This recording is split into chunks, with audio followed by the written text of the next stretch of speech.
بسم اللہ الرحمن الرحیم۔ السلام علیکم۔ آج زمانہ سلف کے ایک عالم ابراہیم حربی کے کچھ واقعات بیان کیے جائیں گے۔ زمانہ سلف کا ایک عالم ابراہیم حربی۔ گزشتہ زمانے میں علماء اپنے اخلاق و عادات اور طرز زندگی کے لحاظ سے امت کے لیے ایک بے نظیر نمونہ تھے۔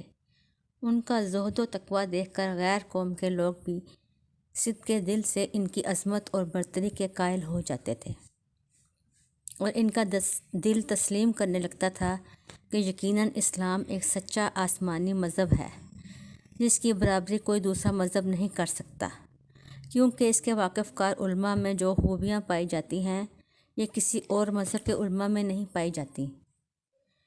ان لوگوں کو مذہب کی سچی حلاوت اور علم کا اصلی مزہ حاصل تھا، اور یہی سبب تھا کہ دنیا کی کوئی تکلیف ان کو تکلیف نہیں لگتی تھی، اور اس روحانی نعمت کے مقابلے میں دنیاوی تکالیف کی مطلق پرواہ نہیں کرتے تھے۔ ہم اس وقت بغداد کے گزشتہ علماء کرام میں ایک ادیب اور شاعر کے چند واقعات سناتے ہیں جو اگرچہ مذہبی علماء میں شمار نہیں کیے جاتے تھے، تاہم چونکہ عالم تھے، حدیث و قرآن کریم اور فقہ و تفسیر انہوں نے پڑھی تھی، اس وجہ سے اسلام کی خوبیاں ان کے دل میں رچ رہی تھیں۔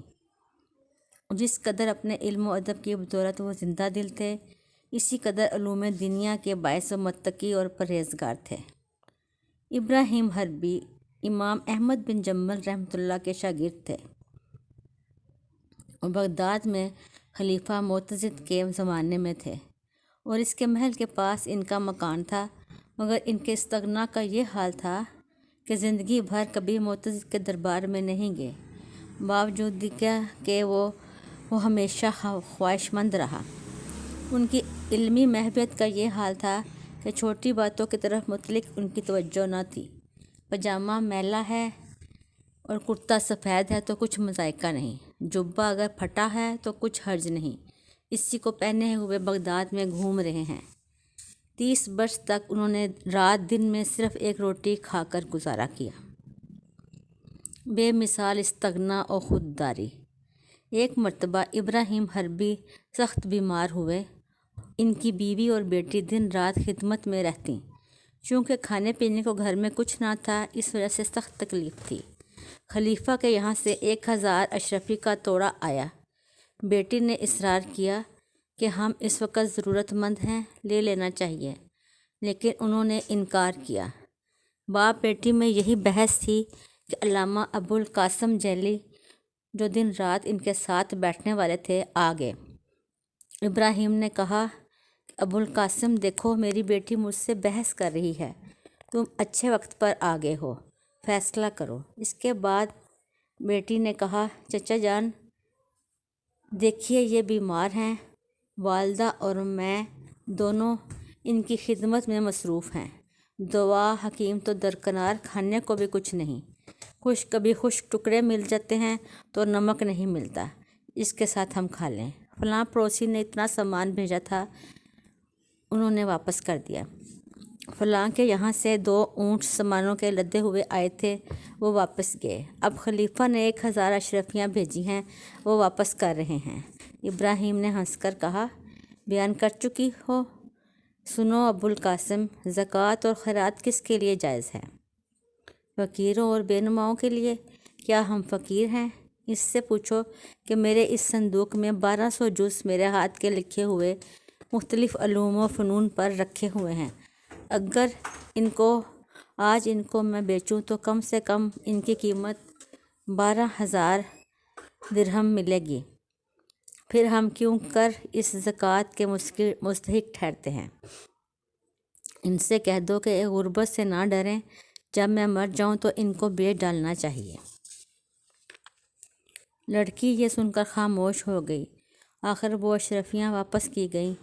ان کے استغنا اور توکل کی وجہ سے تمام اہل بغداد ان کی عظمت کرتے تھے۔ ابراہیم حربی کی ملاقات بغداد کے امیر الامراء قاضی سے۔ قاضی اسماعیل جو بغداد کے بڑے لوگوں میں سے تھے بہت خواہش مند تھے کہ ابراہیم حربی سے ملیں۔ ابراہیم نے کہا کہ میں جانتا ہوں قاضی اسماعیل بہت بڑے عالم ہیں، میں خود ان سے ملنے کا آرزومند ہوں، لیکن ان کے دروازے پر دربان اور نقیب ہیں، اس لیے میں جا کر اپنے آپ کو ذلیل نہیں کروں گا۔ قاضی صاحب نے جب یہ بات سنی تو فوراً دربان اور نقیب اٹھا دیے اور کہلا بھیجا کہ میرا دروازہ اب جامع مسجد کے دروازے کی طرح ہے۔ تب ابراہیم ان سے ملنے گئے۔ قاضی صاحب نے عذراء تعظیم ابراہیم کا جوتا اٹھا کر رومال میں لپیٹا اور بغل میں دبا لیا۔ اس کے بعد دونوں میں علمی گفتگو ہوتی رہی اور دونوں ایک دوسرے سے مل کر خوش ہوئے۔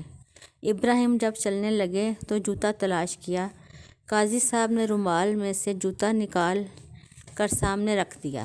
ابراہیم مسکرائے اور دعا دی کہ تم نے علم کی قدر کی، اللہ تعالیٰ تمہاری مغفرت فرمائے۔ کہتے ہیں کہ جب قاضی صاحب نے انتقال کیا تو ایک شخص نے ان کو خواب میں دیکھا۔ پوچھا کہ اللہ تعالیٰ نے آپ کے ساتھ کیا معاملہ کیا؟ انہوں نے کہا اللہ تعالیٰ نے ابراہیم حربی کی دعا میرے حق میں قبول فرمائی۔ ابراہیم کی تصانیف میں سے بہت سی کتابیں اب بھی موجود ہیں۔ ابراہیم حربی کا سنِ ولادت 198 ہجری اور سال وفات 285 تھا۔